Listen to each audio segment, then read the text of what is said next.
Let's see it.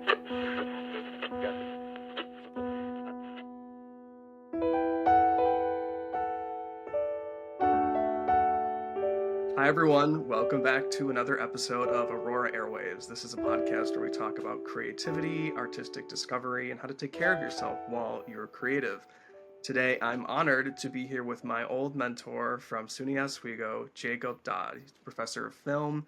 Jake, I'm so happy to have you here. It was fantastic being able to catch up with you last week and just sort of, it doesn't feel like a single day has passed since I was sitting across from you in your office, bugging you every hour of every day about everything I wanted to learn. So I'm just, this is something that I wanted from the get go to have people like you back into my life. And what a great way to reconnect. So, Yeah, hello. thank you, Jordan. Hello, thank you. This is an honor to be on your podcast and to be here conversing with you about creativity, about life. It's I think this is very exciting to be able to share for artists to be able to share, their experiences with one another and make the connection. So, Jake, why don't you tell us a bit about what you do? So I'm an associate professor at SUNY Oswego in the Department of Cinema and Screen Studies. I've been teaching there here at Oswego. I'm actually here. This is in our media archaeology lab for 13 years. So pretty well settled in. It's been a fun ride working with students, and that's really my passion, and helping students find their voice through the art of cinema. And I teach courses in experimental filmmaking, children's literature and films, where you adapt children's stories, and work in animation. Teach cinematography, specialize in 16 millimeter and 8 millimeter filmmaking. I also teach motion picture editing, and also the introductory and intermediate courses in production. So I get to have students on at the various points along their academic career here at Oswego. Well, I think it's just so exciting that you get to be, like you said, like at all those different points of their creative journey. And that's something that when I was reflecting on, like what we could sort of like anchor our conversation in today, is that you have a unique position in that you're working with the young artist. And I think a lot of people that are listening to this podcast have either explored their creativity and are trying to find their way back into it, or haven't quite taken that jump and realizing that we all have a creative side. It's not siloed to certain people or certain things. We can all be creative in tons and tons of ways. And I think a lot of it is nurturing ourselves to let that creativity out, which is what I got from you when I was in school. I mean, Oh, that's fantastic. as I was Yeah. saying last week, like I wouldn't have my film as ever without your children's literature and film class because of the perspective that you brought. Um, so I guess I'd like to hear about what it's like working with young artists. I'm sure there are different types of people that walk into your classroom. Yeah, I think the first thing is never come in with any kind of assumption. I think that's a big thing with students. Just let the students connect to the material in the way that they want to connect to material. So in a way, it's like I find like I'm an enabler. I present this material and let them find their way through it and encourage that direction. I find students very inspiring. So one of the things that I find is that's really fruitful or gratifying is blending my own creative practice with the classroom. So anytime we can work together. So the independent films that I make are a lot of them documentary or film memoir or dealing with history. I definitely like anthologies. I think that kind of fiction writing is exciting, and so in the classroom, one of the ways I think that it's beneficial to both of us is when you can create projects that students and faculty can work together. So I get to work with the students beyond the classroom, or even in the classroom. If we're making a film, like in my cinematography class, we make a class film, and students team up and shoot a scene during class times. So we've over 3 weeks. But I've done things like our Spectral Transmission, which is our own Twilight Zone-like science fiction anthology series. I have students worked on a film series called Navigators of the Shadow Ring that I made, and they worked in positions like assistant director and assistant camera. Um, then more recently, we're working on films for Fort Ontario, and so this is where I've kind of, my energy's been going of recent, which is connecting students to the community and making work that is helpful, beneficial, and sort of has weight. It matters because it's helping out a community partner. So everybody wins in that situation. You're being creative, you're giving them something unique, and they're giving you that experience of learning about what they do. In the sense of the fort, it's all the history. So one thing I've learned working with students is really listen.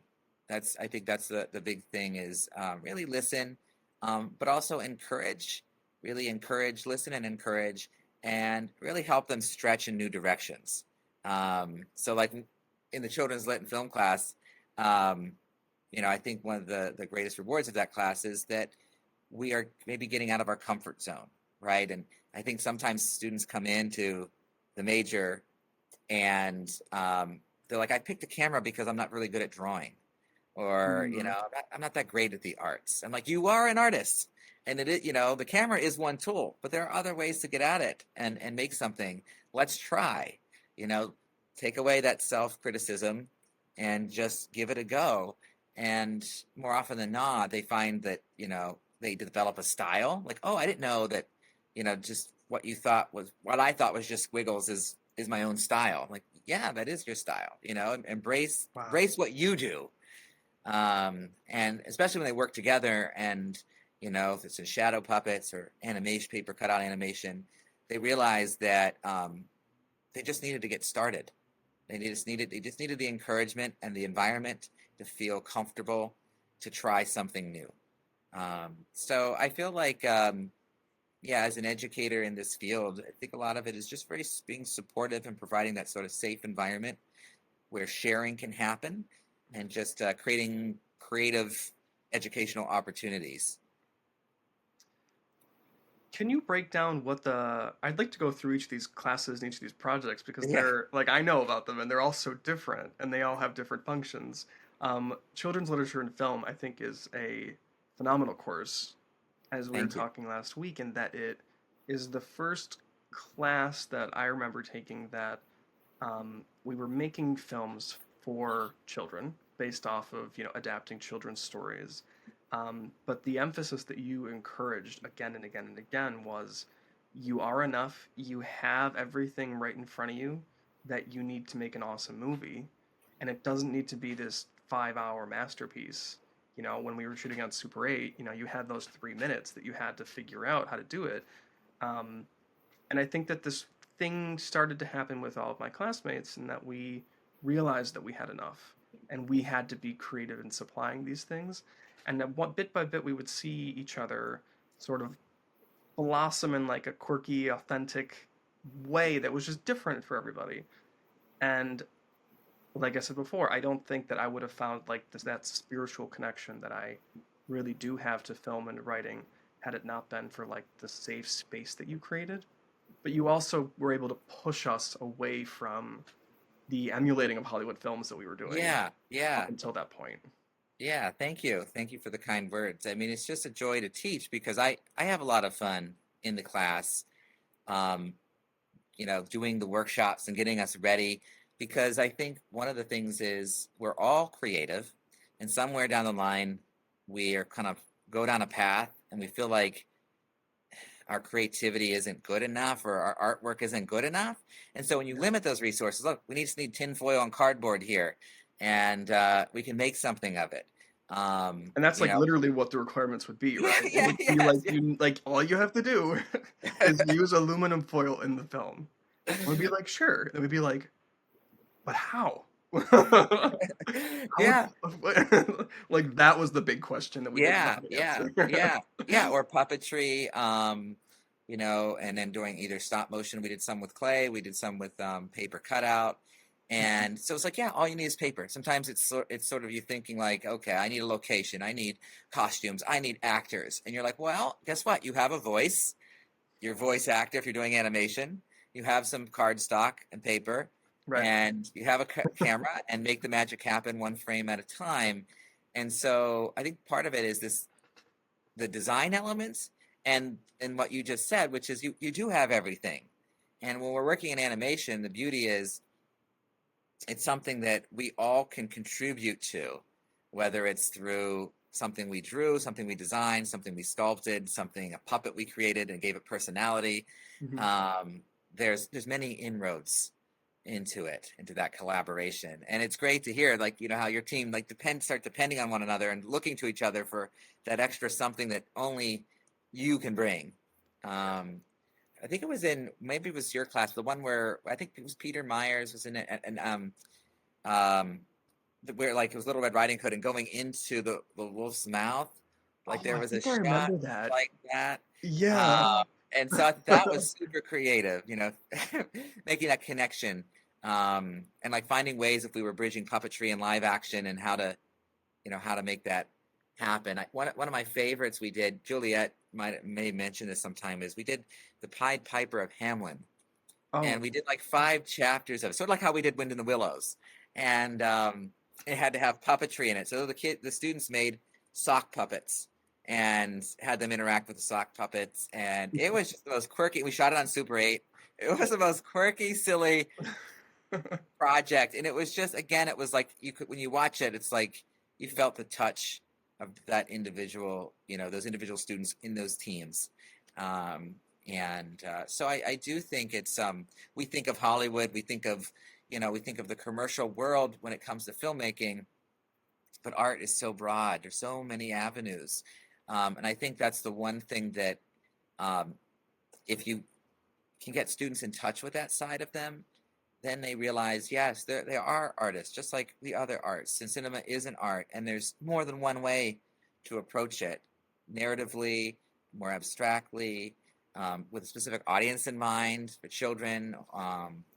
You documentary nonfiction, basically off nonfiction work. Like there's not one sort of recipe, and I think that a class like Children's Lit and Film sort of helps to shake it up, to say, oh, wait a second, I can just make a movie with yarn and clay, and I've got the stuff right here for only a few dollars from the local art store.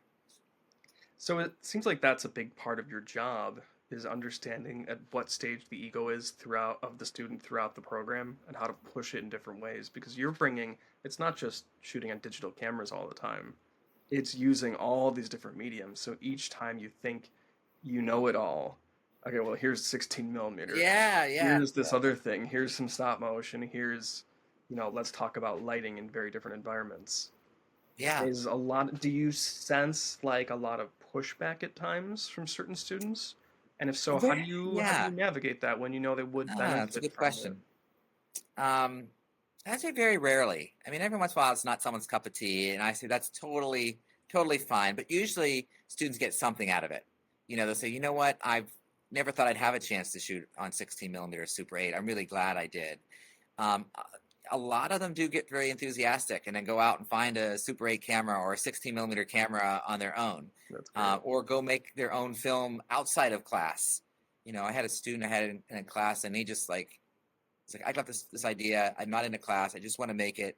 And so he would just meet with me individually during office hours and get it made.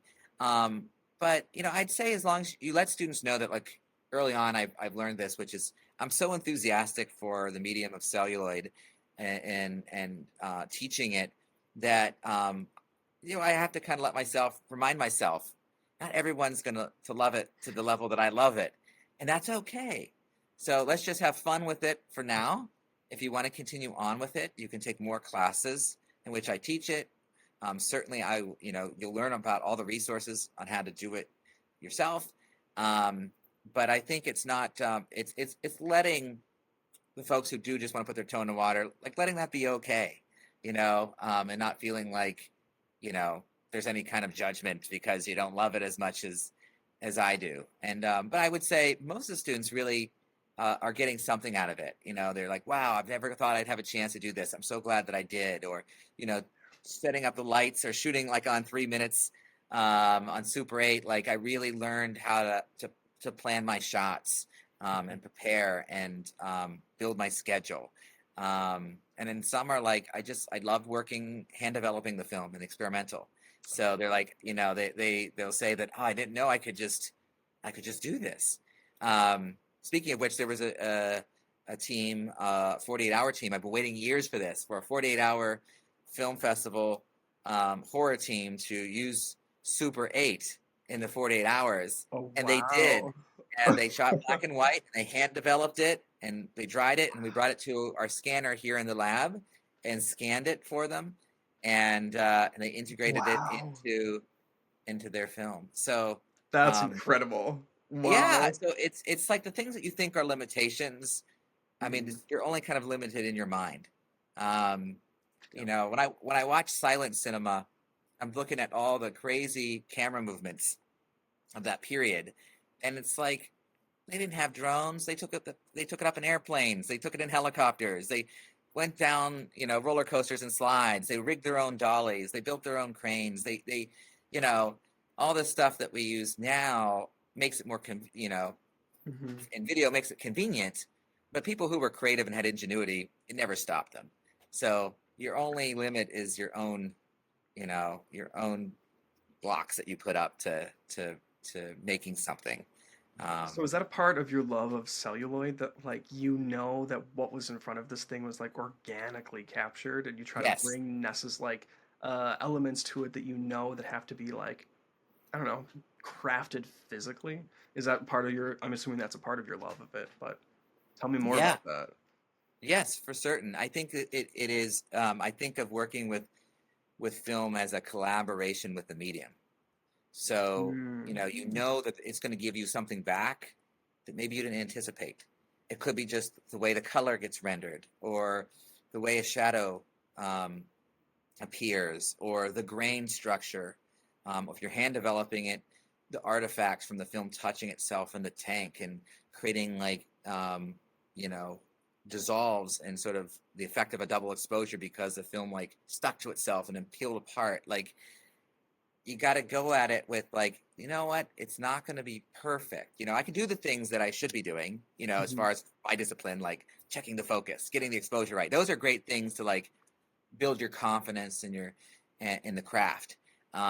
And you can certainly, I think, you refine that quicker working with film. It's like if something comes back and and it wasn't quite right, like, oh, I didn't set the aperture right on that, or I did, set the focus, and quickly Mhm. that doesn't happen anymore because just that only takes like one time, and you're like, okay, I'm disciplined, I'm going to Yeah. do that. But it's all the other things that the film gives back to you, um, because film has this way of looking like reality, but it's also fantastical. So the sort of something 24 frames per second off the film immediately takes you into the world of the film. That's no longer the world that you shot it in, and I think that's a beautiful thing about it.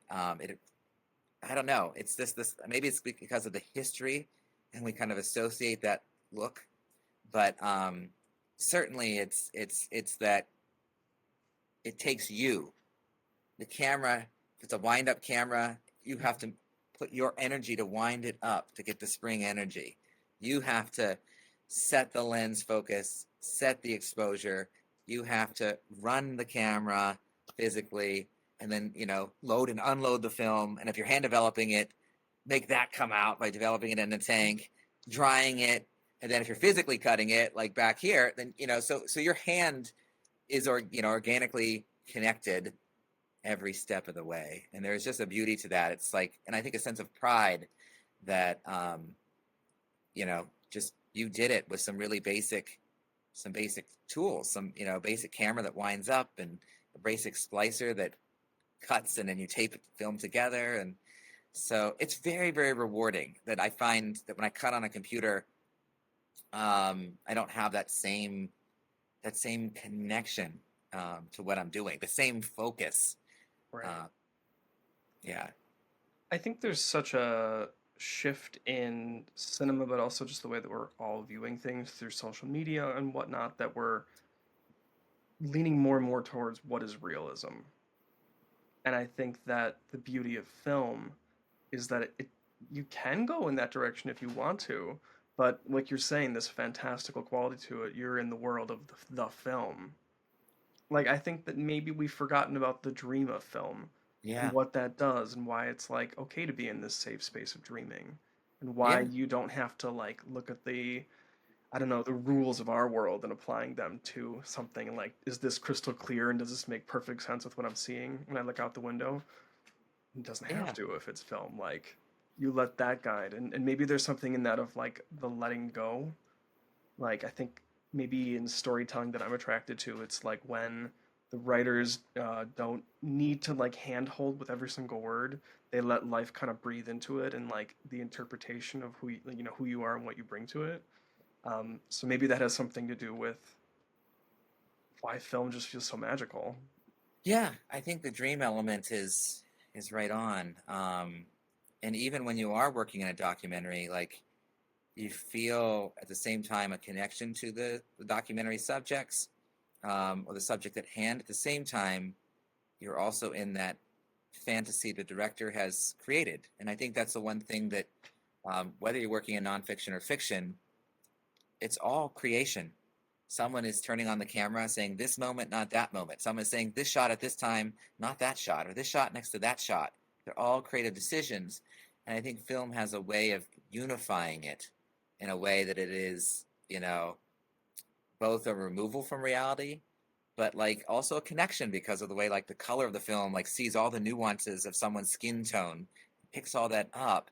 At the same time, there's the texture of the film grain, and if you're projecting it off film, there's the bit of the flicker, so that there's the mechanical stuff, but it somehow all sums up into this sort of dreamlike quality that's like just a different version of reality, close but cinematic, if you use that the broad term, and where I feel I'm like when you're working with video, it's really harder to get to that point where it feels like, I don't know, like a space I want to just stay in. I think it takes a little bit more Mm.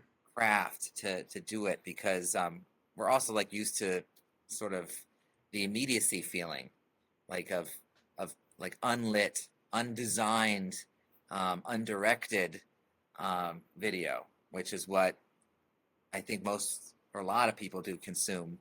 Um, and so I think we kind of maybe also forgot there's a beauty in the language of striking one light, altering the color, Yeah. changing the angle in a certain way, um, that all those things that sort of working with traditional film kind of sets you to do, because you're limited. So it's like, okay, I'm limited. Am I just going to run it all from this angle, or do I want to get a couple different angles here and really break it up so I can edit it together in a way, even though I only have 3 minutes? Well, so the project with Fort what is it? Fort Oh, Fort Ontario? Ontario. I was gonna Yeah. say Fort Niagara. No, that's not it. That's ours. Yeah, it's yours. Fort, Fort Fort Ontario. Ontario. I would imagine that would be a very interesting way for students to get in the mindset of not just shooting a very boring, bland, cookie cutter documentary of sorts. I liked your perspective when you were telling me about the project for the first time that history is not boring and these things don't have to be stale. We can bring this to life, and what better place to do it than like the children's literature and film class. Yeah. So can you talk a little bit about like the how your maybe thought process behind it changed, how you got warmed up to the idea of doing it this way, and Yeah. then how you convinced the students and what Okay. their Okay. evolution was like? Because I would have definitely been a student that would have been like, I don't want to do this, this is old, this is history. But I feel Yeah. like I could have been convinced. So what was your argument, and how did you Okay. Okay. take them That's along very on that good. journey? No, it did take a while. I think what really ultimately convinced them was seeing the work at the library, and I think that's the big reward, Mm, is feeling like, 'cause I think there was um, some hesitancy throughout the different stages. So how this came to be is, so we were very fortunate, very thankful. We received a Shinneman Endowed Fund grant to work with Fort Ontario and make three 16 millimeter films, one of which is a history of Fort Ontario for children. And so that's what came to me, is like, okay, well, I'm teaching this class, and we've never worked with a nonfiction subject before. I think it's a great challenge. when we think of historic documentaries, we think of PBS, we think of the History Channel. You don't really think of work for children and how it's really important for that to get children interested in history, especially local history, which is like, it's just Fort Ontario is just down the street. Yeah. And they're so rich, from the French and Indian War, the 7 Years War, to the refugee shelter, World War II, Holocaust refugee shelter. So we have this rich history, and how do we present it to children in a way that is engaging, but using all the tools that we do like to use, all the mediums that we use in children's lit. So from the onset, I said we're going to be using our shadow puppets, we're going to be using our paper cutout animation, and then we're going to do live action with a child narrator who will provide maybe the doorway, the in for children. So, hey, this young man loves history, like he's just like me, and it can make it light and fun at the same time, trying to make the history accurate. So I think what really got them feeling confident was when we actually started making it. Through the script stage is where I think people were like, okay, is this going to really work, or is this not going to work? Or, I thought we were going to be doing fairy tales, right? you did get some of that reluctancy. And, but once they started seeing their own footage come back, and it was one of those things where it was like incrementally, because it was such a big project. We were working all the way up to the last minute to get it screened, because it was 15 minutes long. And here we are in a semester. Yeah, and we treated it like a studio. So what we did was we had 5 teams that for that group, and each team had a sequence for shadow puppetry, and an animation sequence, and a live action sequence. Oh, okay. So we kind of divided up in like those 3 assignments, Smart. which allowed us to sort of, okay, we're tackling shadow puppets, kind of warmed up with that. Then we did animation, and we saved the live action for last. And I think the students really got to see how to make a movie in so many different ways, because it was children's lit, but then we were making a documentary with a live action narrator and shooting footage in a historic space. So it was something they weren't prepared for, but every students got to direct scenes behind the 16 millimeter camera, and again, something that they didn't anticipate coming into this class. So it was one of those things where it was daunting, but ultimately really rewarding. I have students write a reflection, and that's what they often said was it just really mattered. Making work for the community just had extra weight, and I felt like what I was doing was really contributing to the community, and it gave me a great sense of pride to be able to do that. And so it was, so we went from that arc of, wait, are we going to be doing fairy tales, to, it was hard work, but it paid off. And yeah, so it was fruitful, and it was, it's silly where it needs to be silly, and it's, the tone. We had a local composer compose music for it, and yeah. So how did you delegate like what tasks everyone was doing? Did everybody get a hand at these different roles, or if someone was doing more of like the animating, they were leading more of that section? Were they more of like the support for the live action stuff? Like, how did you figure that out?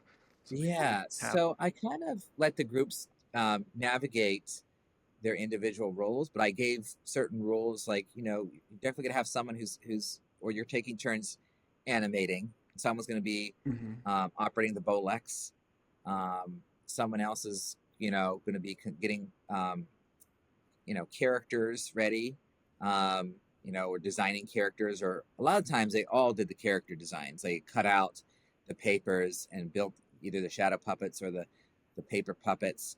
And then, they kind of, when it came time to shooting, there were some that took like the puppeteer roles, and someone took the camera role.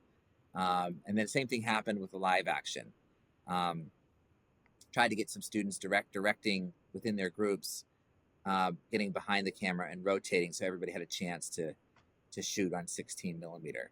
Um, but they stayed in the teams the whole time. So that, I think that did help, Hmm. that they were in this team, that when they go from shadow puppets to paper animation to live action, that the continuity of just becoming um, comfortable with each other, I think Yeah. really helped. Well, that's great that they're able to learn all these things and try their hand at a lot of different aspects of this, but also have that lens of being a part of the community and offering your art to better it and enliven it and just, breathe life into it in a new way, which I think is our Yeah, goal. I mean, I don't know if it was my goal starting out, but I think that like over time it has, evolved into something like that, where it's realizing that you don't have to make art to escape and prove yourself and do something just to say, oh, I can do this and I can take charge of everything and blah blah blah. It's, oh, I can offer this beautiful thing to this beautiful community that's around me, and through this act, other people will contribute in other ways, and then that yeah, makes the place that we live like so much more, I don't know, cherished and wonderful. yeah, yeah. I think that is something that I have to give credit to uh, Professor Lee Wilson, and starting a Smart Neighbors grant project that she did for a number of years, that got all of us out into the community. And you start to realize just how rich the community is, um, and how what you have has a value to that community, as Hmm. far as the artwork that you make. And in that program, whether it's filmmakers, graphic designers, creative writers, everybody would contribute to our selected subject, whether it was candy shop or the bookstore or the farmer's market. We would all go there and be inspired by that. And the students would go and then have to go check out the farmer's market, and then, make an experimental film about it, or the candy shop, and get to know the shop owner, and how chocolate candies are made and shaped.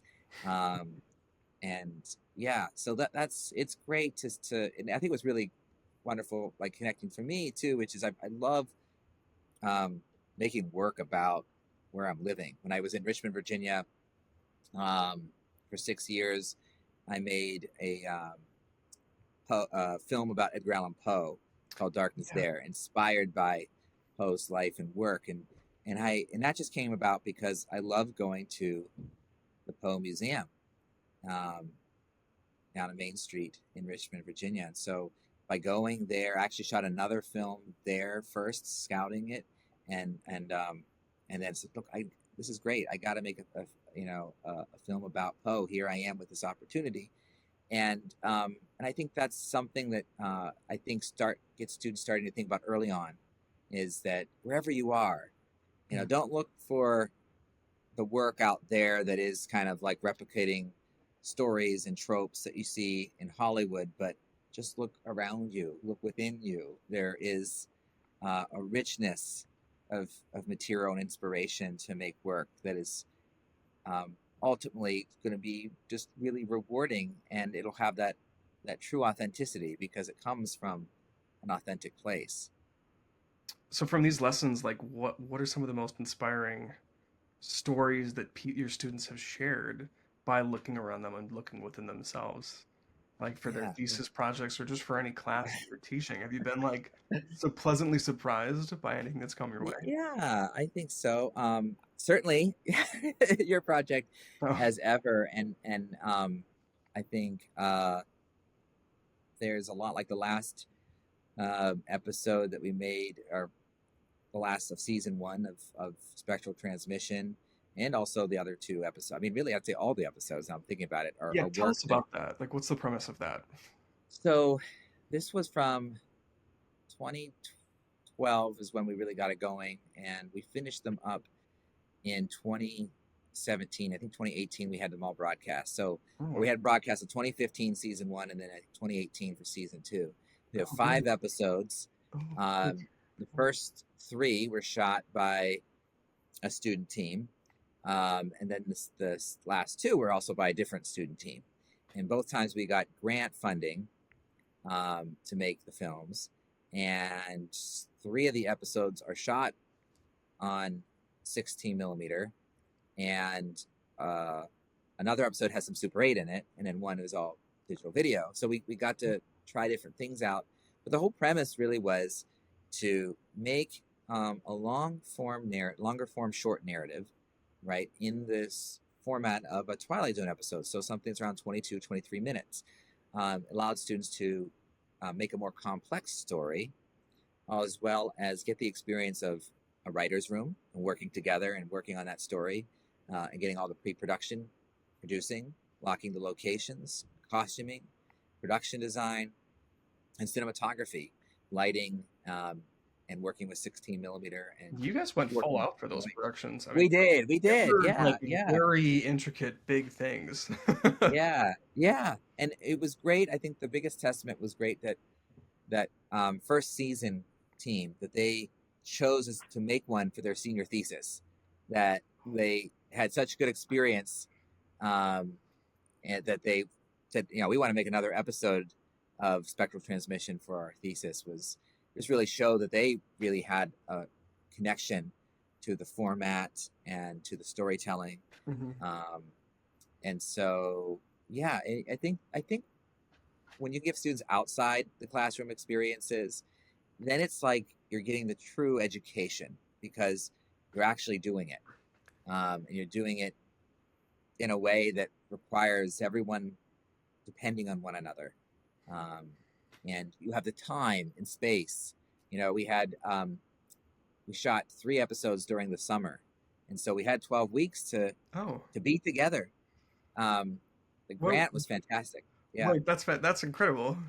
I thought they yeah. were all done during the semesters. Like, No, oh, yeah, no. 3 of them were done in the summer, and wow. what was great is it was like students could be housed for 12 weeks. We get funded, and then we work on the project and we do a presentation. And then one of the things that we found for, let's say, the last 2 episodes was, since we did 2 in one summer, we didn't have enough time to really refine the edit. And so I got two editors, actually the whole class. In my edit, the first year I taught editing, had a chance to edit one of those 2 episodes. And then 2 of the stronger edits that came forward, Smart. I worked with those students That's really to smart. refine it. And then, yeah, it works out great. And then they got to have their work on PBS, our local CNY Oh, PBS, where really? we streamed them. Oh, Yeah. wow. Oh, that's great. And we gave them in perpetuity. So who knows? It could just pop on any time. Um, and I'd love to return to that at some point. Yeah. Life happens, you get involved with other projects, but it was very rewarding, very focused. We knew our style. That's always great, going in like, okay, this is a style we're working in. All right, let's watch episodes. Let's Well, get so that's my understanding. question. How do you channel a style of something that is so established without emulating it so that you guys don't have to pour all your unique creative ideas into it? Because that's a delicate balance, right? Yes, yes. I mean, I think they ultimately found their own way. So we looked at the black and white cinematography. I mean, most of those Twilight Zones are shot on 35 millimeter. We were shooting on 16, which gives us a lot more grain texture, and I think adds to sort of maybe the mystery. And the first one we shot on film had like a little bit of horror element, or kind of like a Beetlejuice element to it, with a What was the premise of mortician who, the mortician? yeah, Oh, wait, okay, so yeah, I don't remember all the stories. Why don't you give yeah, me a yeah, rundown of yeah. them? That's a fun episode. And a lot of makeup work. But I think they find their way in sort of the tone of the writing, and figure out what kind of camera work. And every episode's different. That's what's great about anthology, is that Hmm. different directors are coming to the material, different writers are teaming up, and so maybe your episode calls for a lot of high contrast, low key lighting, dark shadows, low camera angles. And then maybe your episode, like the one we did with the Galaxy Child, it was a woman mothers an alien, and it's real sweet and tender. And Oh, so looking at like ET courses inspiration. So it's not just the Twilight Zones, but how do we approach um, that subject matter, but still be within this sort of feeling where there is a little bit of the moral questions, right, that are asked about about you know the situation in a way. So I think they captured it really well, able to capture the style, but inject their own interests and approach to it. Um, it's time. I think that's one of those things. If you're given a lot of time together, where students don't often have much time to work on something, and that's very different than if you're out there making films. There's always deadlines, but it's not like you're juggling courses and a job and trying to also do that. You're really focused in on it. So I think that's part of what I think that project did was like, look, we have the summer, or in this case, the students of the thesis, they saved that as like what they were doing as their big project, so they could dedicate the time to it, and then learn because you had all that time to do. Well, I mean, it's inspiring that like they get to participate in this. They get the space and the encouragement to create something big and important. And then they see you, not only participating with them in that, but they see you making your own stuff at the same time, which was always inspiring for me, knowing that you had all these different projects and you were sending them out to festivals and that you were evolving as an artist as we were. We were just at different places, but we were all doing it. What do they think about seeing you with navigators and seeing Oh that yeah, whole process evolve at the same yeah, time? Because that was around uh, the same time, right? That was 2016, 2017, yeah. That was 2016. 2014, and then we shot 2017 and 2019. Um, and it is a project I'm still working on. It's so big. That's for me. It's 70 minutes, and I felt like I kept Wow. learning from the process about it. Like, so we got the first two episodes as sort of together as one, and that was done. But then I've gone back over and since. Um, but as far as the students go and their experience, I think again it's similar in the way that Spectral did. It allowed them to see what it's like to have to put together something that has complex in its locations. Like we went to an airfield, we had to get costumes because it's like a period piece. It's mid 20th century. We had to make sure that things weren't in the frame that would take us out of that reality of that period and that story. Hmm. Um, so you had students work as assistant director, as gaffers, as assistant camera, um, and uh, I think it just provided an opportunity for them to collaborate and with me and with each other, and again have that experience outside sort of the constraints of a classroom assignment, um, and really um, so where it shine in a particular role. Gave them a chance to like, if I'm the assistant director, I'm going to make sure I got the schedule and call sheets, and Hmm. it gives them that responsibility.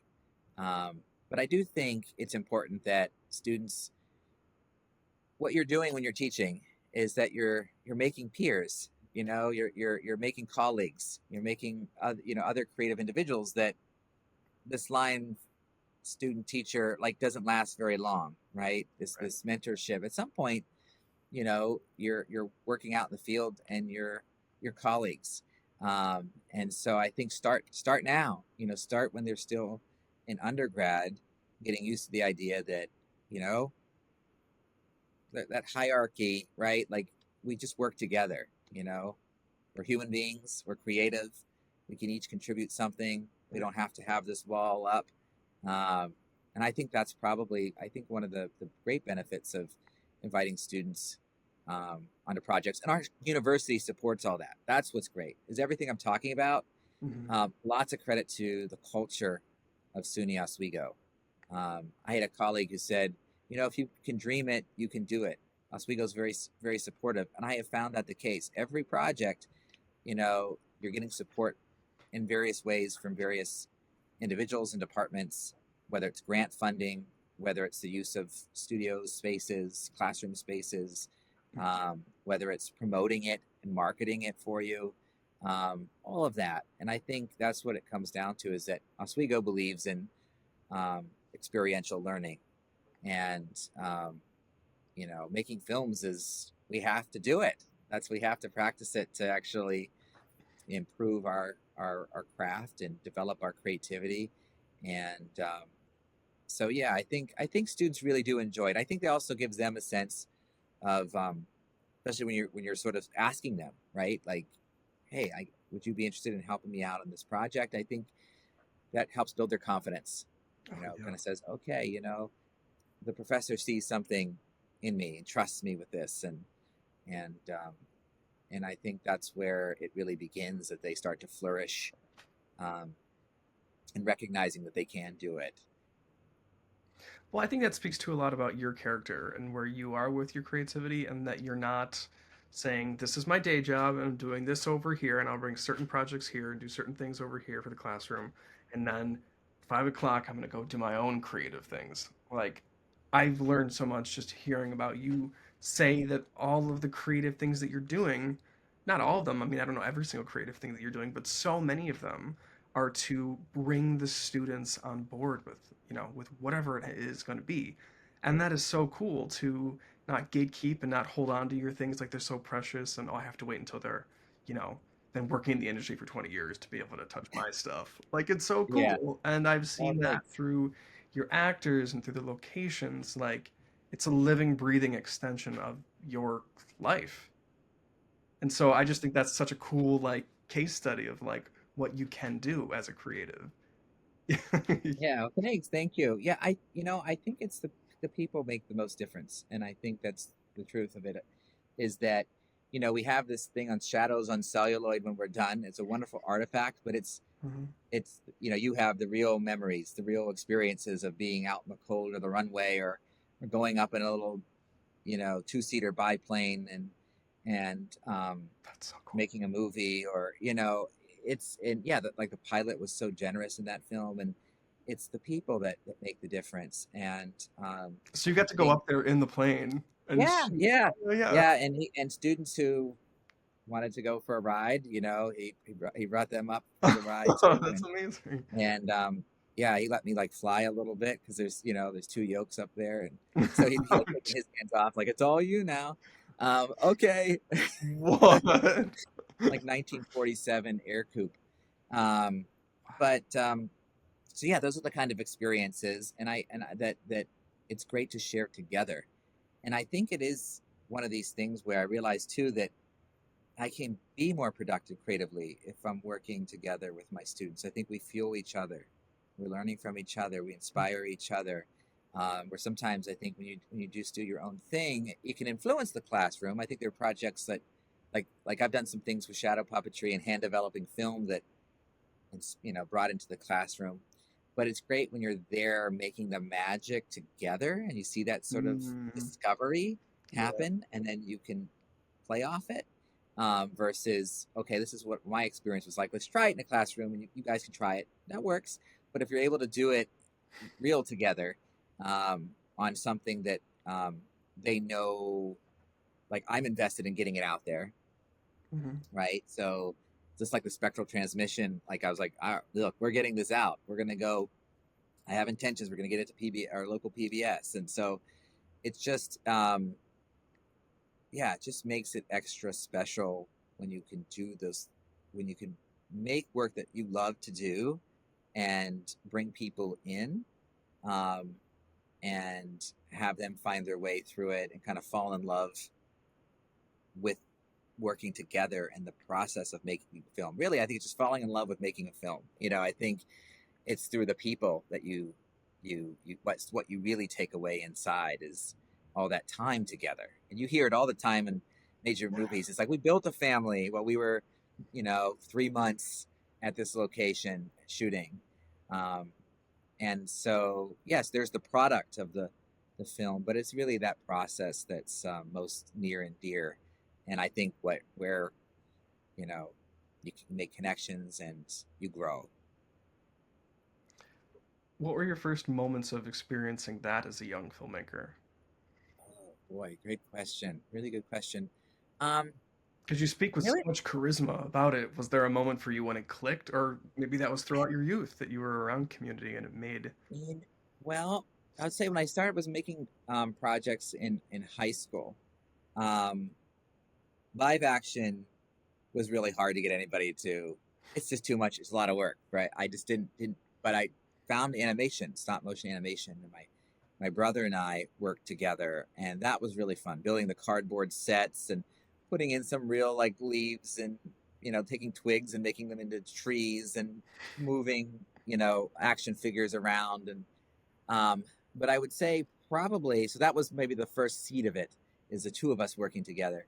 Um, but really, whenever my first 16 millimeter film, I was shooting on a Bell and Howe 70DR wind up ratchet camera, and I was shooting at a friend's apartment, and I had two, um, one direct collaborator for my class, and then my roommate was helping out, and we ordered pizza and wings, and we were shooting a ghost story, a story that based off of an experience of mine and my brother's seeing a ghost, and Ooh, do tell.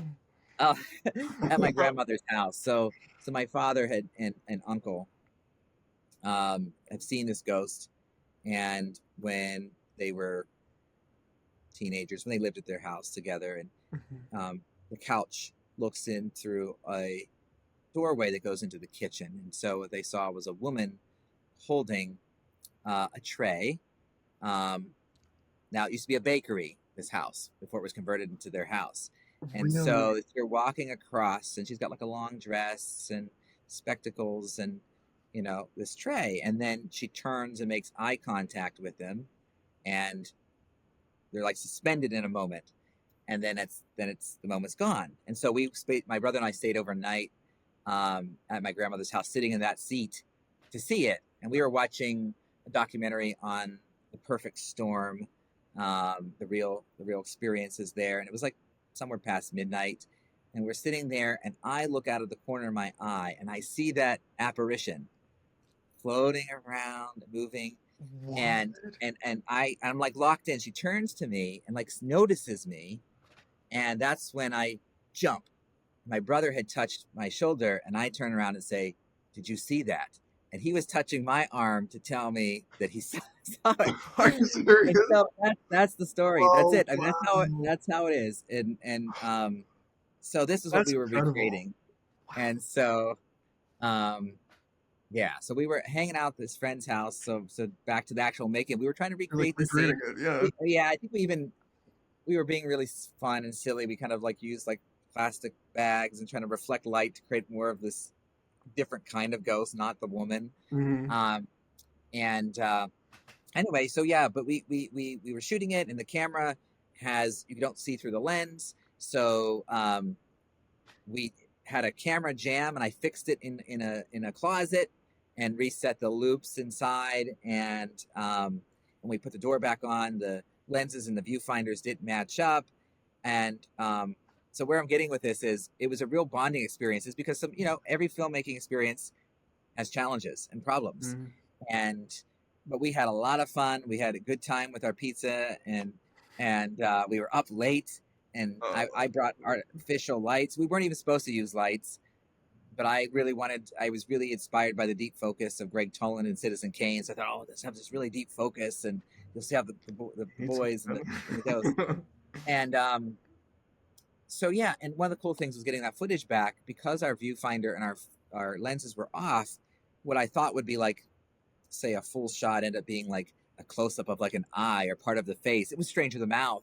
It was like not what I intended, but you learn to let go. That was the one thing. It's like already film was saying, let it go. Look at what you have here, and make something of it.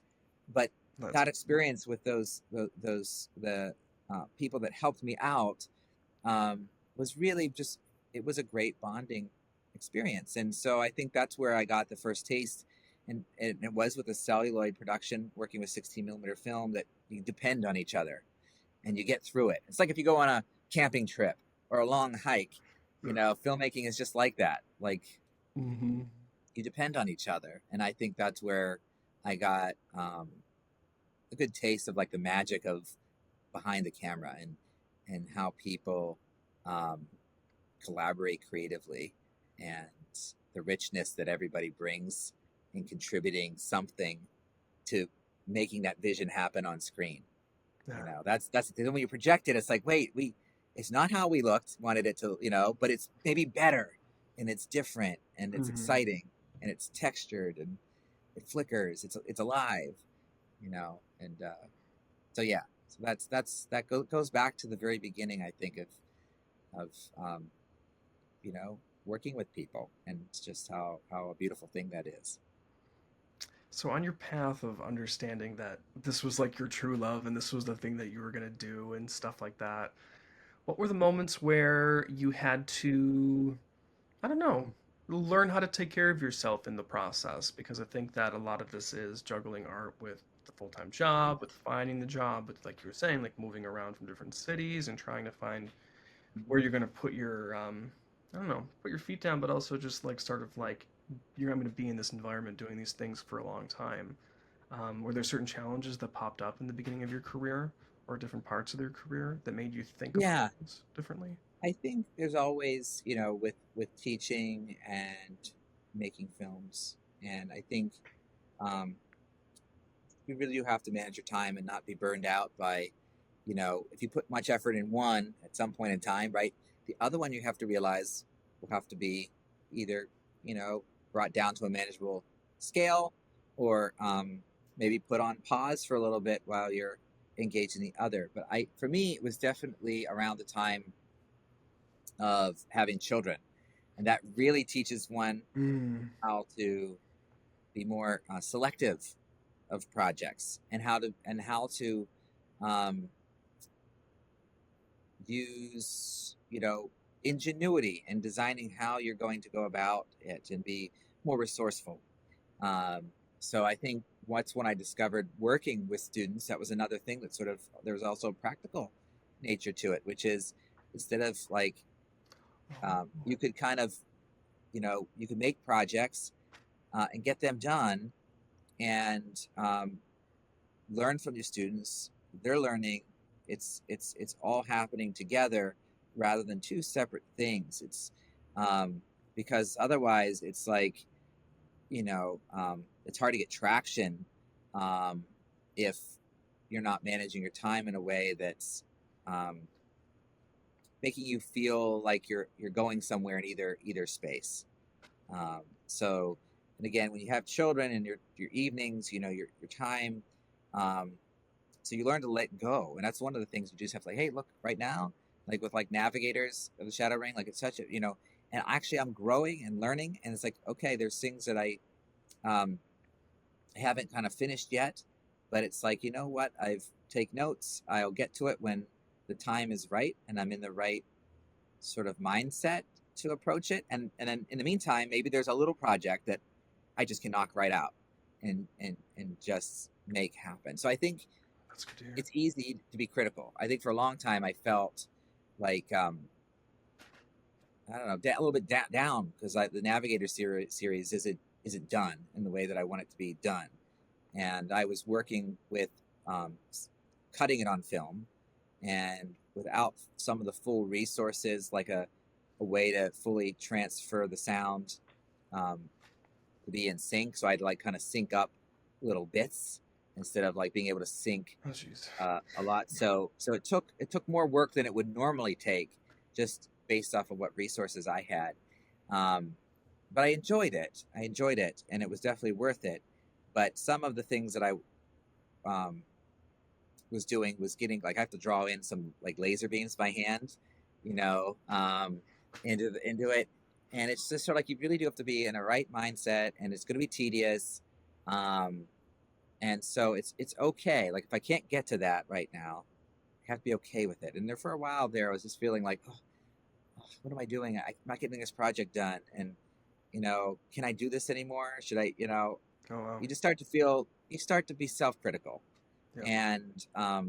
and I think what helped me through that is when other people approached me with other projects, and I felt like, you know I could contribute in a way that I didn't have to hold that weight. Like, when it's like your project, like Navigators, when you're producing, Hmm. you had co-producers, and um, you didn't feel like you were holding all of that, and therefore you could be creative within the playground that you were given. And that's also freeing too. I always tell students, be a cinematographer on someone else's work. be a sound designer, be an editor at times, still make your own work where it's all you. But don't forget to enjoy the experience of what it's like to work with someone else on their project, help them out, and that really benefits your creativity, because the management stuff isn't all on you, and that sometimes is really the hard thing, I think, when you're producing, say, a fiction work, and you're doing the scheduling and budgeting and all that stuff, when you could be brought in and you're contributing just cinematography. It's not just cinematography, but your mind can just dedicate entirely to Laser that. beam. Like this Yeah, is the one thing. this is the one thing. So I think you just have to be okay with the form and adjusting. Like, okay, so creatively, I might make a short here that's like I worked on a full strength. It was a documentary I made about my cousin Daniel McCoy, who was on the Paralympic team in Sochi, and they won gold for sled hockey. And so that was a very personal project. That's a beautiful That was film. me. Oh, well, thank you. Beautifully shot too. Oh, thank you very much. Yeah. Yeah. So like that's like a me film. But then there's these other films that really allow, I see. you know, for people to come in, or a film that, like, we made this one called Beyond the Shadows with my friend Stephen York, about his family's history in Appalachia, and it was just a fantastic creation. And we worked with a puppeteer um, who came in and did a workshop with students, and so you had students, you had a puppeteer, and then we made the film, and it was just great, like, energy in this, like, focused amount of time in a week. And then we edited the first run of it in like 16 hours. We hand developed it, and then we worked a little bit more on getting the sound design more refined. But it was fresh air compared to, say, the heavy lifting of Navigators of the Shadow Ring. It's like we got together, we could make this film. And so I think what I'd say is, what I've learned is, don't get down on yourself for not completing projects. Um, there's a there's always a time and a place, and there's always something to learn. So that movie is going to be benefiting from your growing and learning, and your new eyes. So you're no longer like in the movie now. When I you have like that years a go lot. by, you come back, and I think we talk about as ever, and you see it differently, Yeah. and that's a good thing. So yeah, I think that's a big thing, and then take some fresh air projects, take projects that challenge you and let you do something that's not like that you wouldn't have tried before. Um, One example is I worked with my friend and colleague and retired English professor Don Masterson, um, and the Oswego Jazz Project. So Hmm. 3 professors in the music department, um, to make a film about Jack Kerouac, and also incorporate it into a live performance. Cool. So it's this multimedia experience, Mhm. and it was just so cool. It was so cool to try and make. So I've got like this art film. What I shot is contributing to Kerouac's life, but then you have the jazz music, and then you have the writing, um, and then a live acting performance. Um, and so, yeah, those are the things that I would say that, say yes to. If you have an opportunity to be creative, Mhm. and the people that you're going to be working with, that, you're excited to work with them, and expand your creative practice. I think it opens up, like, oh, wow, I was doing things with like double exposure with the 16 millimeter, and hand developing and showing some things um, in negative image. So leaving it as a negative image, and then handwriting on the Oh, film. cool. So it kind of let me kind of have that improvisational um, Yeah. approach and stuff. That's the kind of things I've always wanted to get to. I admire work like that. Like, but I needed the right vehicle, to Yeah. try it out. Well, like just to back up, like what an amazing quote of like the film will benefit from you not working on it or whatever it was. Like I'm paraphrasing again, but like that is such a cool perspective of like if it's just not clicking or it's just not happening in that way, it's okay to take that step away from it. And that doesn't mean you're a failure. It doesn't mean you're abandoning it by any means. There's like something you don't quite know how to answer yet. And like Yeah, I think a that's lot of it. it is always intuitive, right? Like we might not even I think that's where the frustration comes from of not knowing why we can't figure out that missing piece or that missing little element. But it just sort of in time, like it's not gonna float away if it's important. Yeah, yeah. Yeah. You can't think of yourself as a failure, and I think you start to get um, you get so down on yourself. And then there was a few years in there I was kind of just feeling really like down, like I don't know what to do with this project, and then you start to feel unmotivated, and then that's not productive. And Mm-hmm. then I get a lot of credit to my wife. Christy would be like, look, it's not that you're not doing it, like you still put all this time and effort into it. There's it's still a work that you've done. It's just you're just on a hiatus, right? You're just on pause until you can figure it out. There are other things that you could do, and sometimes you're just not in the right, I don't know, like you're just not in the right space to do it. Like you're like almost like they said, you don't have the answer yet, and so maybe you need to do these other things Mm-hmm. and then come back to it, and that Mm-hmm. you'll have the answer. What are some things that you like to absorb to like nourish yourself as a creative? Whether it's like certain films or it's music or it's books or like Yeah. what are the because I know like obviously like the Muppets and like all that kind of stuff I'm sure is incredibly nourishing. Jim Yeah. Henson and Yeah. No, I think sometimes slowing down and paying attention more to just life. I think that's a big thing. Um, Mhm. Family stories, the things that your kids say and do, and the experiences you have together. Um, I find inspiration, connecting to nature. I like to ride my bicycle, and so I think just I could see the world at a slower pace, but it's like a nice in between pace. So like I can go farther and see more because Mhm. it's on a bicycle, but I'm not at such a fast pace that it's I can still absorb it. So I think I always find that that's an inspiration. Um, Certainly conversations. I think just conversing with other creative people, being around. Like I go to a conference, um, University Film Video Association conference, and that's always Mm. inspiring. Cool. Seeing other peer work, other educators work, how they've made their own work, how they've worked with students, what they do in a That'd classroom. be fascinating. Wow. It's really a great organization, and that happens end of July, early August. So it's like right before the semester starts. So you feel like Mhm. you get inspired, you get some energy to like redo your syllabi and design some new assignments and look at some assignments to restructure. And then, yeah, I think going, when you go to art museums or I'd say a lot of time I am rewatching films that inspire me. There's my every years I'm watching, like I love Babette's Feast from 1987. And that's I talk about the celebration of community and service, I making a think my meal. dad bought me a copy of that. I don't know if I watched all of it, but I definitely watched parts of it. Yeah, Yeah, yeah. So like it's iconic. yeah, this is the month, here in November.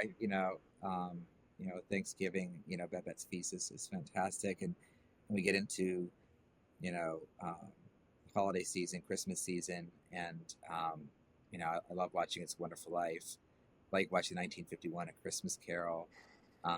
So there are certain sort of regulars that kind of just inspire me. I think the human the human stories, the ones I feel like have moved me emotionally. Um, I love watching, like when it comes for work for children. I love the Black Stallion, Carol Ballard's film, Wow. um, and that one I often show in the classroom. Um, but yeah, I think starts with looking around you, slowing down, observing friends, family, and just the interactions you have, the experiences you have. As a kid, we went camping a lot, And I think that's a great place to just, again, you're sharing stories, experiences, having experiences that are very similar to filmmaking, because you got to depend on each other when you're camping. And, if a storm's coming and you're in a tent, and, how you protect your stuff inside that tent and band together.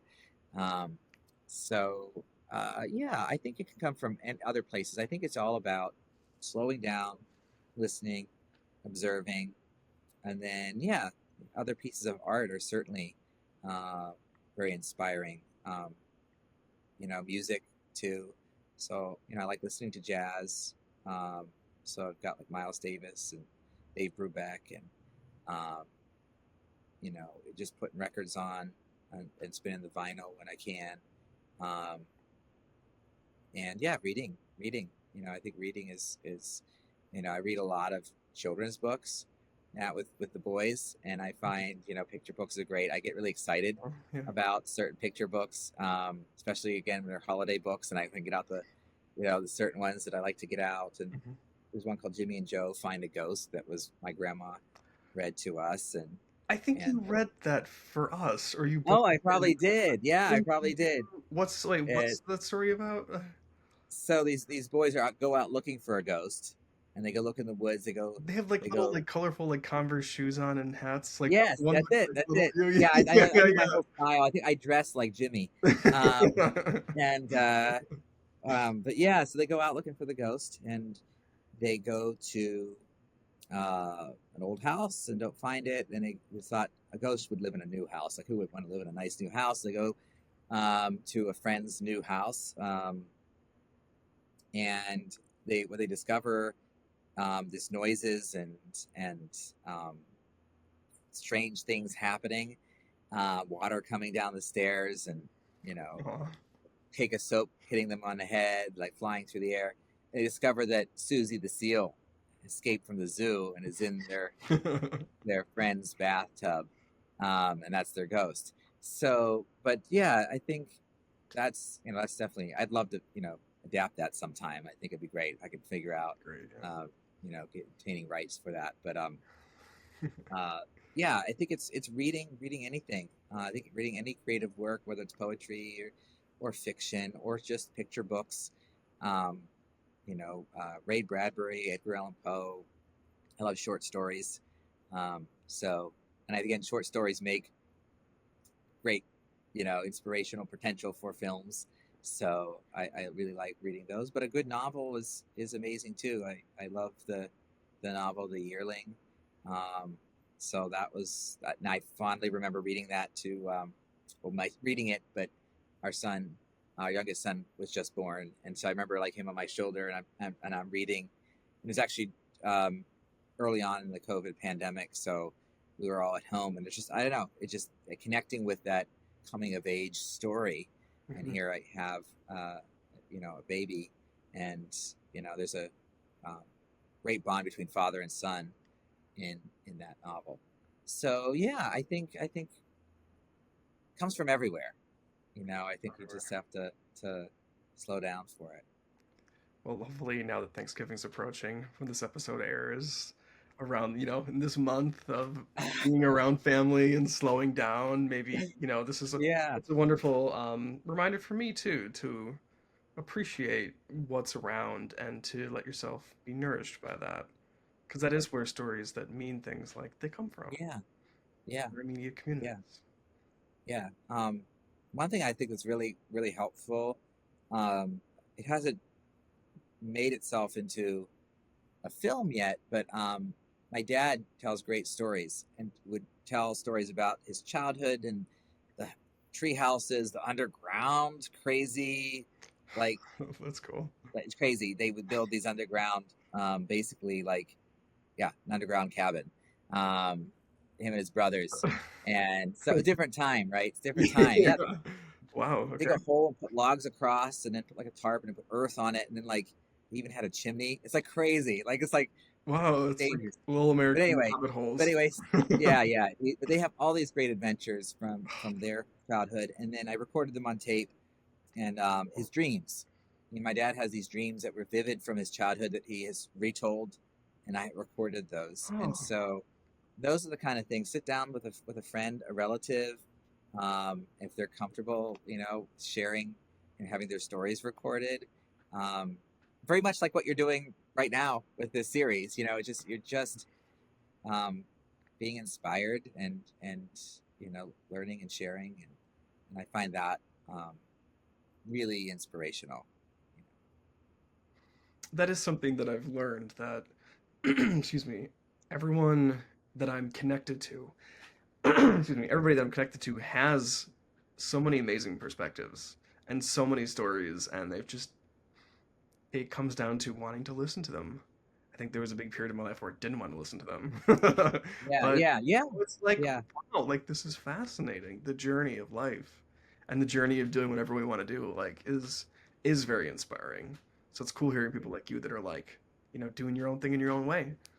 yeah, yeah. And one of the things I, with doing that recording with my father is that he's such a good oral storyteller, and I think that's Mm, something that I wish I would work on that. I think as far as like telling a dramatic story, like it's harder than you think. And I think I there are classes here at Oswego. I think it's great the actors do hmm. in dramatic storytelling. But wow, when someone can tell a story, it's you're there. Well, I so how mean, is he telling the you story really. that it's just so engaging? I think it's um, the certainty, the confidence, and how it moves along. So there's not like any pauses and Oh, like dramatic pauses, but no pauses in like where am I going next? Like yeah. he beat to beat, it strings you along, and of course there's inflection. There needs to be inflection. There's you know pacing of the story, and of course there's the a build up. Yeah. Yeah, so like I think that sometimes I'm trying to either embellish too much or not embellish enough. It's a hard thing.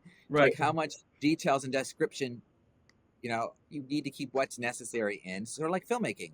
If it's Yeah. necessary, you have it in. If it's not, it should be taken out because it'll be just a distraction, and you'll lose the audience. You'll be behind the audience, and that's the one thing you never want to be in a movie is behind the audience. You always want to be ahead. Um, so it's the same with telling a story orally. Is that yeah, you have to have that quality of pacing and timing, and description. Yeah, so it's cool. I think it's an art form that we really need to focus on. I feel like there's less and less of it naturally, organically, like being passed down. Well, that kind of like goes back to what we were talking about last week of the difference in generations and whatnot, where not as many people have their direct relatives nearby. People moving around for Yes. jobs and people, doing things remotely and moving to places that they wanted to, but they're not necessarily around either their parents or their grandparents and things like that, which is a necessary component to, I think, learning how to tell stories because those are the direct people who feel most comfortable telling you their stories and they want to. Yeah. Can I ask you a question? Yeah. Does that work on the show? And you? Oh, I think so. Did I? Yeah. Yeah, please do. Just so. Um. So what's it like? Um. As a writer and a director. So, what was your experience like coming out from undergrad and trying to find your voice and your way um, in either the field of cinema Mhm. or in writing? I mean, how did you navigate between those worlds, or try to unite them if you tried to unite them? But what was that That's experience a like? great question. Um, I think that college was great for me because, like, you guys gave me the tools, but also the space to just make what I felt that I needed to make. So that when, like, week six, my thesis was done, it was cool because I felt like I was finally there was a visual language that I was starting to build for myself, and I didn't really know how to articulate it, but I was starting to see those tendencies and whatnot. But I think what happened for me is that when I went to New York and I was starting to pursue that style, I started wanting to present it to the film festivals and to the industry and like try to win those gatekeepers over. So my writing style, which I think like through you guys like helping me out and stuff, was really developing the heart and the passion and like the like working with what you have around you and keeping it in this small little bubble, was then immediately like overwhelmed by all the places that it could go and whatnot. So I remember like right before I left New York, I remember sitting in a class in grad school, and there were two students, maybe there were three. One wasn't in the classroom, but I was like, these guys know themselves. Not only do they know how to like, do the craft of filmmaking and whatnot, and they're really articulating it in really cool ways, but they are like they know and they're more comfortable with who they are as people to pour them. And they were a little older than me at the time. I think they were 28 or 29, and I was 22 or something. So I remember thinking like I need to like take a step away and learn more about me, which is when that whole like the writer part of me, like I was able to get in touch with that. So I think over that period of like not creating as many visuals allowed me to write for myself and start to learn like what I, Jordan, think and what I feel and who I am, and then from the inside out kind of re-enter the world again. So the films that I'm writing now and the short stories and the book that I'm doing, it's all from a different place, but it's more me than it ever has been me. So like Yeah. Keith Gallucci and I were talking about like a feature that like I would love to make one day. Like I really would. But it's interesting because that journey, it does go back to the as ever times of Hmm. making art for the sake of making art and having something breathe and have emotion and stuff because it just needed to. And this story is like it's part of like my healing journey, but it's also just like my growing up. Hmm. And it's cool because I see that it could like I see where it could live and how it could do well in the film community and whatnot. But it's going back to like what those roots are from Oswego of like making something for you. So no, Yeah. that's I think it takes a while to learn that. I think when I left school, I was like, I know what I'm doing. Like I got this. I got this. I know everything. What's going on? Let's keep moving. Let's keep moving. But Yeah. I'm learning that like life has many different seasons to it, Yeah. and I don't know, like being around tons of people in the industry and then being around like lots of family and people who aren't involved in the creative arts at all are both like highly valuable, both equally highly valuable experiences. Um, Yeah. so I don't know if that answers your question, but I think it. Yeah, no, it does, and I feel like one thing that is hearing that is that my experience was very similar from undergrad into grad school in some ways, which is, it was a big change. Like I went from thinking like I want to make, like Hollywood genre pictures, to then making sort of these Mhm. film memoirs. In graduate school, I kind of discovered that looking again at myself, my family, and it was so fascinating that it was just right here all along. I didn't have to look out there and create something that was fantastical. All that fantastical stuff was at home, yeah, at my There you grandmother's go. house, and and the food that we ate, and the things that we Yeah. did, and so that's where my direction changed a lot in graduate school, was growing in that direction of finding my voice, that was in this other style and approach that was more of a diary, um, than you know a more, say, conventional narrative structure. Hmm. So that does happen. Yeah, you kind of gotta. It's one of those things where when it does happen, somehow it's like it's fresh. There's a freshness of, wait, I could have been doing this. I didn't have to Right. play that part or try that, but you didn't need to. Like sometimes I look back in undergrad, I'm like, I needed to get that out of my system. Oh You yeah. needed, Oh you no. need to Totally. grow. You know, Yeah. and so it's only time and opportunity that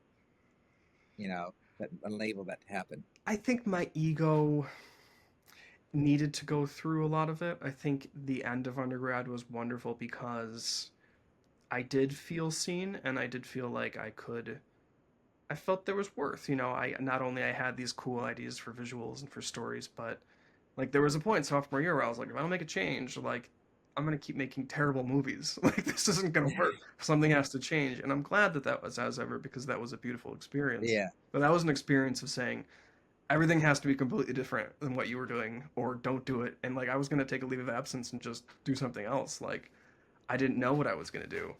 Um, but I think it was good for me to like build up my I don't know my identity as an artist in a different way.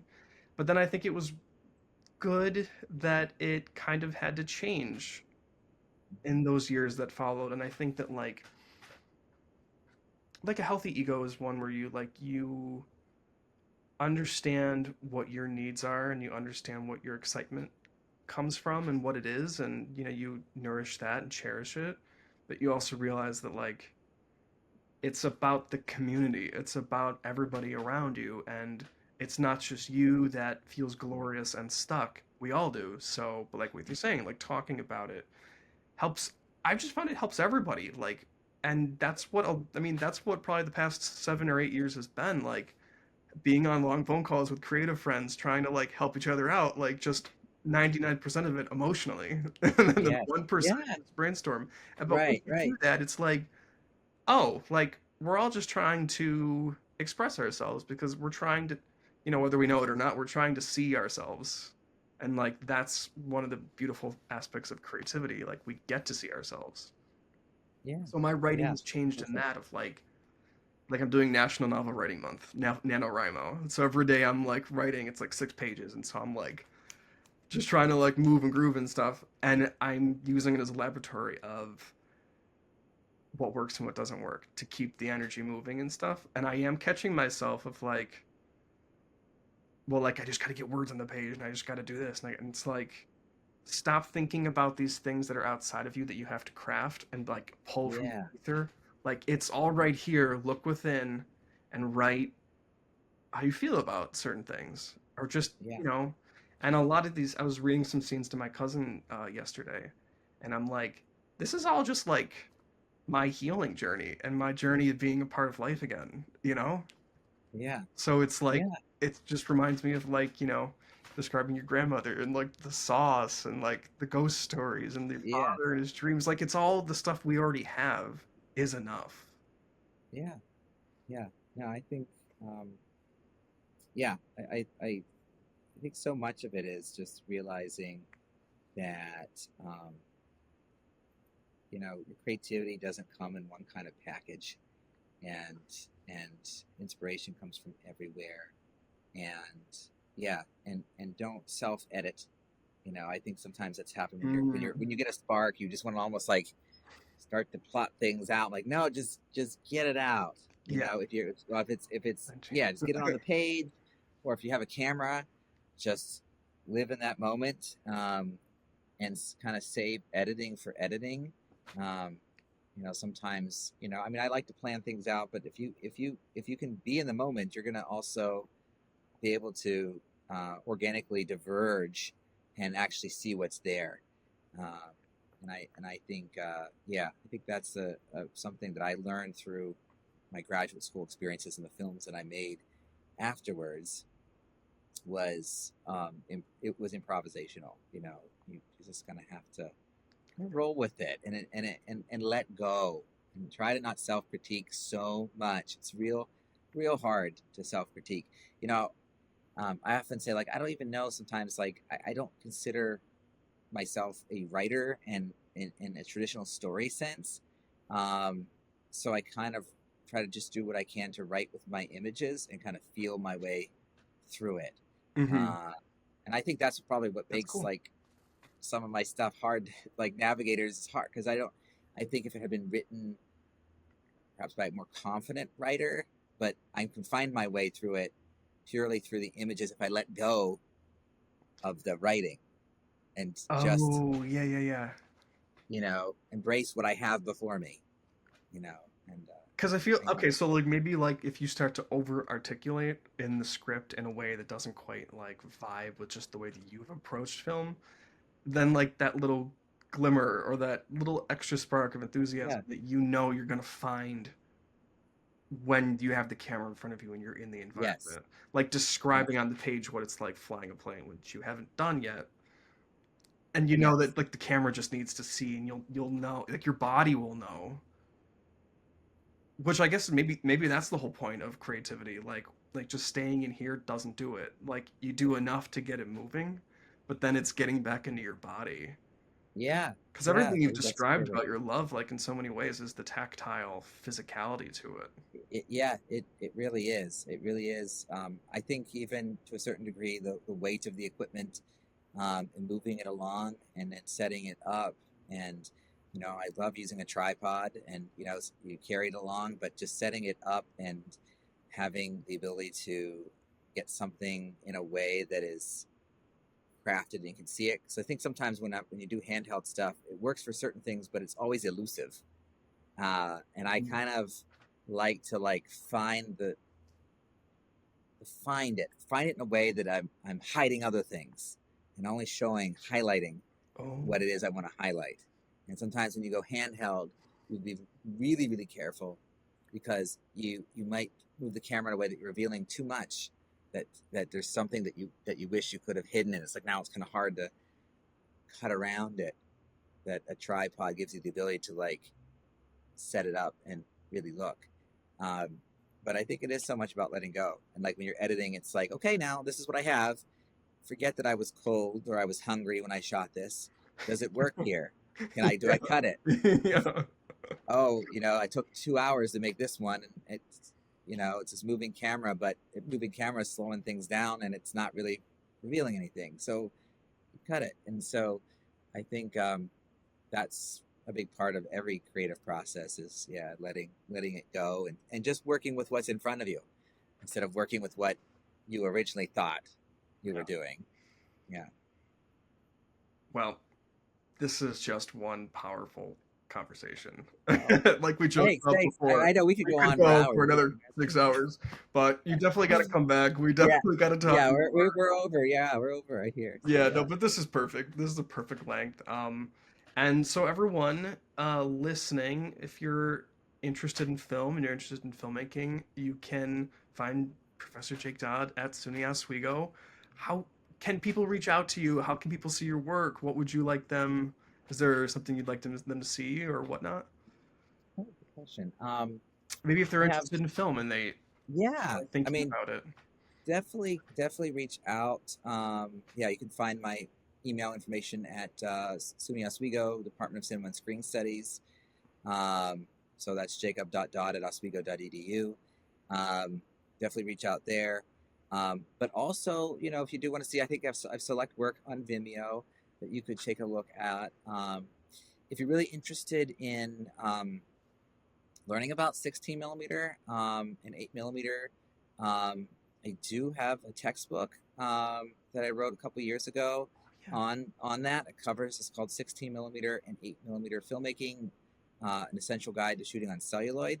So that goes through all the steps. So, again, you don't have to, I'd love for you to come to our film program. Always welcome to have more students. But if you maybe are an artist working in another medium and you just want to try out film, that book is kind of designed for an entry point for anybody who's just really curious.